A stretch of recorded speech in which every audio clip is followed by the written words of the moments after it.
portait l'épée, il sait porter la croix. Ton histoire est une épopée des plus brillants exploits. Et ta valeur, deux fois trophée, protégera nos foyers et nos droits. Protégera nos foyers et nos droits.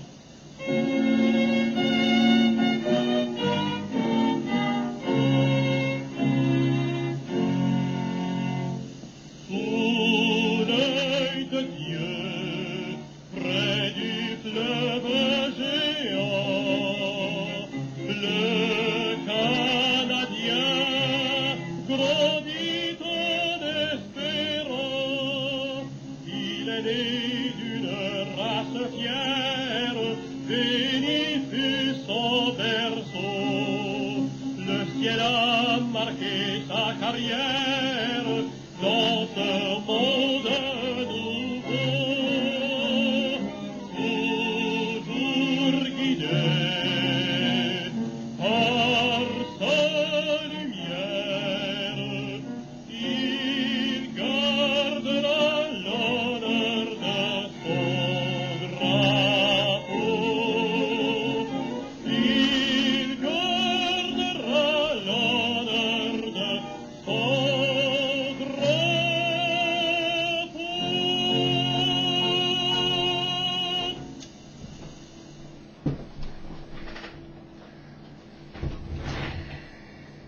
Mesdames et messieurs du Canada, bonjour. Mon nom est Jean-François Fortin, je suis procureur du peuple pour le Grand Jury du peuple qui a eu lieu en 2015. Vous venez d'entendre l'hymne de notre nation, l'hymne complet, pour lequel j'ai beaucoup de respect. Je tiens à vous lire le mandat qui m'a été octroyé par un certain nombre de vos pairs qui ont été mis face à une situation légale ou plutôt illégale qui a été constatée lors d'un procès public qui a eu lieu en 2015, un grand jury.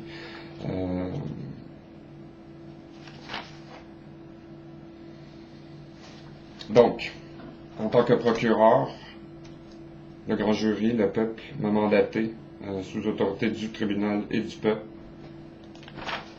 pour mener une enquête criminelle sérieuse et sévère pour les faits qui vous seront mentionnés dans quelques instants, par tous les moyens utiles et nécessaires afin de prévenir la criminalité, et ce, tel que sont l'équivalent des pouvoirs d'un juge d'instruction en droit de France. Et ceci afin de mener à un tribunal indépendant qui sera tenu par le peuple sur les agissements criminels qui auraient éventuellement été découverts. Donc, voici le mandat qui m'a été octroyé le 27 octobre 2015 dernier. Et aujourd'hui, j'apparais devant vous pour faire un rapport visuel préliminaire sur la situation qui a donc été constatée face au plus profond fondement de notre nation, qui est celle-ci, et surtout sa loi constitutionnelle de 1867 à 1982. Il s'est passé des choses très suspectes à ce moment-ci, et la raison de cet appel public est afin d'obtenir l'aide de tous les gens de bonne volonté, Canadiens français, Canadiens anglais, ou immigrants reçus, ou Canadiens indiens, enfin tous les gens qui habitent dans le territoire qui est généralement admis comme le Canada. Je sollicite votre aide afin de mener à terme un événement qui est très regrettable, qui s'est produit sur plusieurs années et qui a encore lieu aujourd'hui. Et je n'ai pas peur des mots, je n'ai pas peur de vous dire la vérité. Entre 1968 et aujourd'hui, il y a eu un coup d'État au Canada. Donc, la situation est très grave pour vous, pour tout le monde, y incluant ceux qui ont osé faire ça. Lors des mois qui viennent de s'écouler depuis donc l'octroi officiel du mandat et jusqu'à aujourd'hui, j'ai mené l'enquête criminelle qui m'a été demandée. Et je ne peux faire autre constatation que celle-ci. Je vous répète qu'il y a eu un coup d'État. Ce coup d'État-là a été orchestré et est toujours en cours par une organisation qui s'appelle le Barreau du Québec. Évidemment, ils ne sont pas seuls. Ils ont de nombreux complices, volontaires ou involontaires. Et je n'accepte pas cette situation-là, de manière évidemment basée sur mon opinion personnelle, mais aussi et surtout par rapport à mon devoir que j'ai envers la société. Il y a le mandat qui m'a été octroyé par le peuple, mais je suis aussi également un militaire à la retraite pour les forces canadiennes, pour le Canada, pour le drapeau qui est derrière moi. Et c'est impossible pour moi d'accepter cette situation-là. Donc, je me présente devant vous afin de justifier le devoir qui était le mien alors de mon service militaire et aujourd'hui. Je déclare solennellement que tout ce que je m'apprête à dire et tout ce que je viens de dire est la vérité, juste la vérité, rien que la vérité, et je le jure. J'ai constaté, avec une enquête criminelle sérieuse et l'aide des autres procureurs qui ont été mandatés lors du grand jury en même temps que moi, et nous sommes quelques-uns, j'ai constaté la commission, hors de doute raisonnable, de 110 chefs d'accusation criminelle qui figurent tous au Code criminel du Canada et loi connexe annotée. Et je désire vous faire la liste des crimes qui ont été constatés parce que l'heure est grave et c'est inacceptable. Donc, ayant fait la preuve, et je lis, du tout ou d'une partie importante des chefs d'inculpation criminelle dans les matières suivantes, mais non limitées de la loi.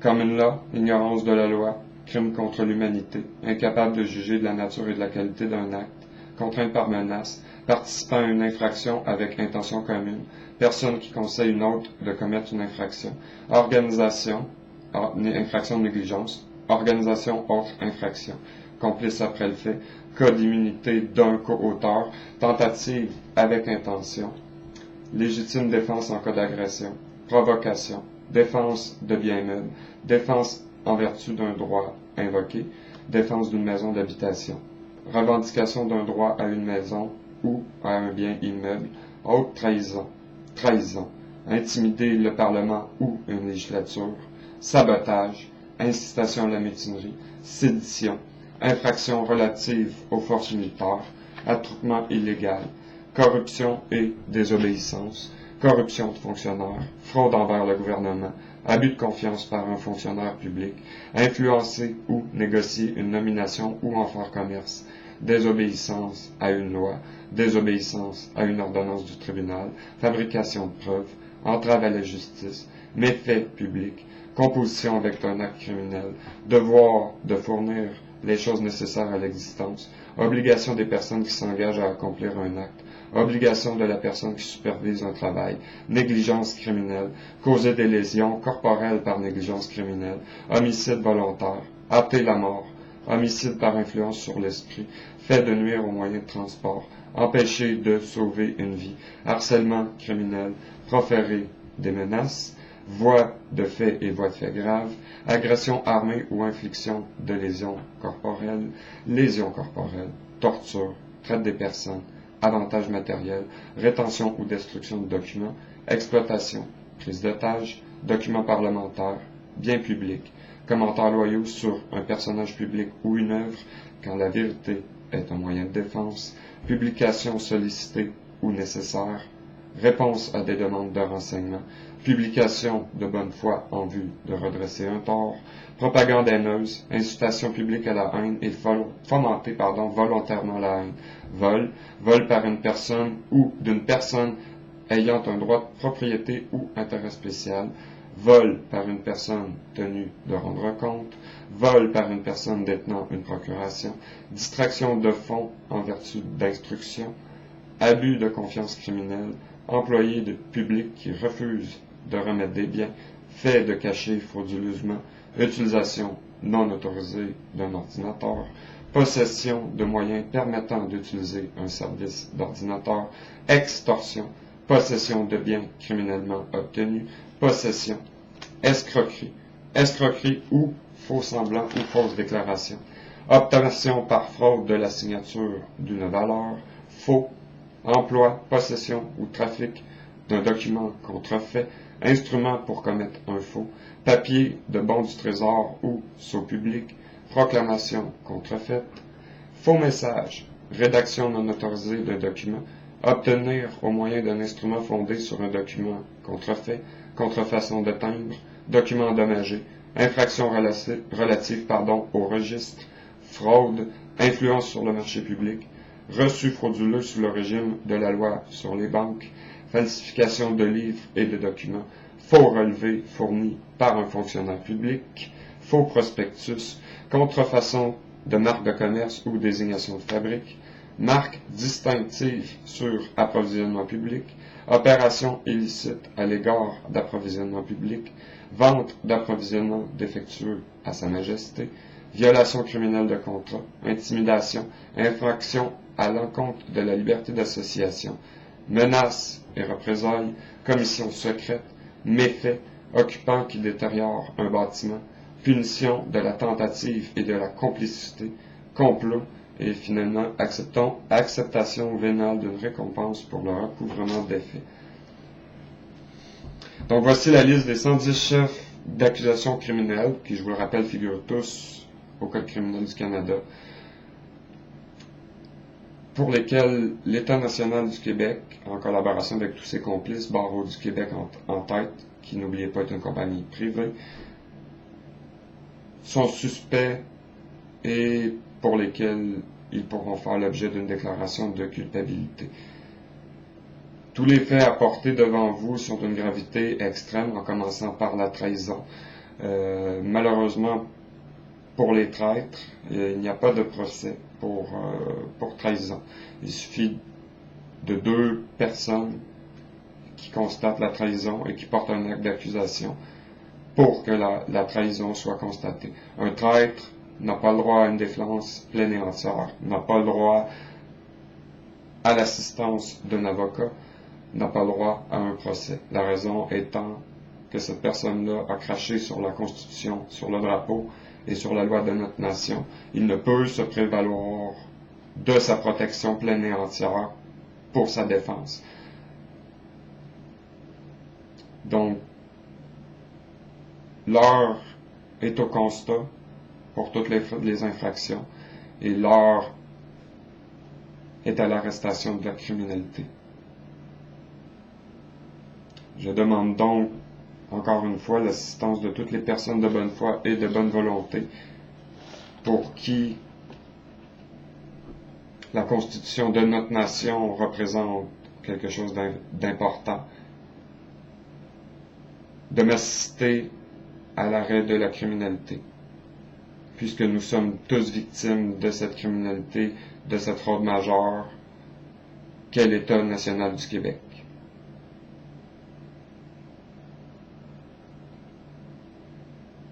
Mesdames et messieurs, Canadiens français, Canadiens anglais ou Canadiens de toute origine, l'heure est maintenant venue pour nous d'arrêter de se cacher, d'arrêter de collaborer ou de croire que les choses vont se régler d'elles-mêmes. C'est à nous d'agir en 2016, à cette heure précise, en ce lieu, en ce jour, là où vous vous trouvez, pour procéder à l'arrestation de tous les gens qui vont s'opposer à l'application de la loi dans notre nation, en commençant par le document suprême qui est la Constitution de 1867, et de mettre fin à la farce qu'est l'État national du Québec privé, qui a été créé par le barreau du Québec et ses 25 000 avocats, qui est une propriété privée qui appartient à Guy Nadeau. L'heure est arrivé de mettre fin à la farce qu'est l'impôt sur le revenu au Canada, et plus particulièrement dans la province de Québec, qui est illégitime, illégal et inconstitutionnel. L'heure est venue de mettre fin à l'état de droit privé napoléonien, qu'est l'État national du Québec, sous la loi E20.2, chapitre de l'an 2000.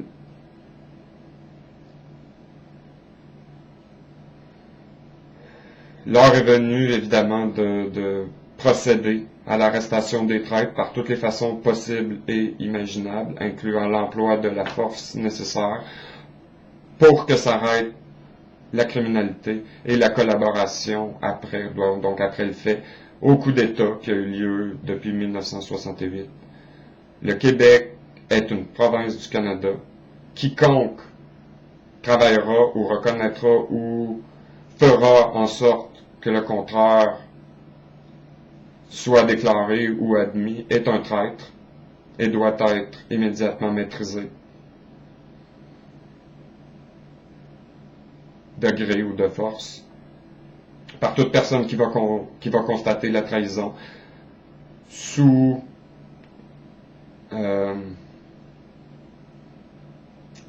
considération que si vous ne participez pas à l'arrestation de la trahison, c'est que vous en faites partie et que vous serez également accusé. Et que vous seriez soumis aux mêmes conditions des traîtres qui ont commis donc effectivement le coup d'État. Et vous subirez à ce moment-là les conséquences de vos gestes. Je vous répète que mon nom est Jean-François Fortin. Je suis présentement militaire à la retraite. Cependant, suite à la constatation qui est présentée devant vous, pour laquelle nous détenons toute la preuve, si besoin est nécessaire pour vous de la consulter, et que je vais appliquer la Constitution telle qu'est mon serment envers la nation, envers le public, envers l'État, envers le drapeau, envers les gens. Et si besoin était procéder jusqu'à l'arrestation du premier ministre ou du soi-disant premier ministre du Canada, du chef de l'État-major, du chef de la Sûreté du Québec ou de la GRC ou de toute autre personne qui prétextera ou qui supposera qu'il est membre du gouvernement, alors que c'est faux. Le gouvernement de l'État national du Québec, de la province, est illégal. Également le gouvernement du Canada qui a laissé faire, mais qui a collaboré à la trahison dans tous les sens du terme. Évidemment, toutes leurs nominations sont également criminelles, illégales, illégitimes et inconstitutionnelles, et devront cesser immédiatement après la publication de cette déclaration-là, sous faute d'être également accusés de trahison et de tous les autres chefs d'accusation que je vous ai lus. Ce n'est pas de gaieté de cœur que je fais ce message. Ce n'est pas dans mon intention de commettre de la violence ou des actes qui seraient illégitimes ou criminels dans tous les sens du terme. Mais c'est devenu nécessaire à ce moment-ci d'agir, puisque la criminalité ne s'arrête pas.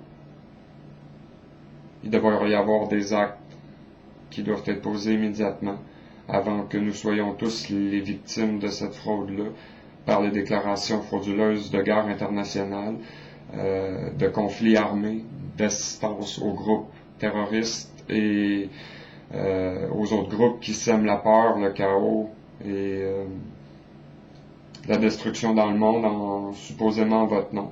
Tout ça fait partie de la trahison et doit s'arrêter immédiatement. Donc, sous mesure d'urgence, en assistance à personne en danger, Je, Jean-François Fortin, militaire à la retraite, appliquerai toutes les lois de notre nation pour procéder à l'arrestation de la criminalité dans les frontières du Canada et face à toutes les conséquences que ces gestes-là que je poserai pourront m'apporter. Que Dieu sauve la reine et que Dieu me vienne en aide. Je vous remercie de m'avoir écouté lors de cette déclaration. Peuple du Canada, je vous souhaite une excellente journée. Au revoir.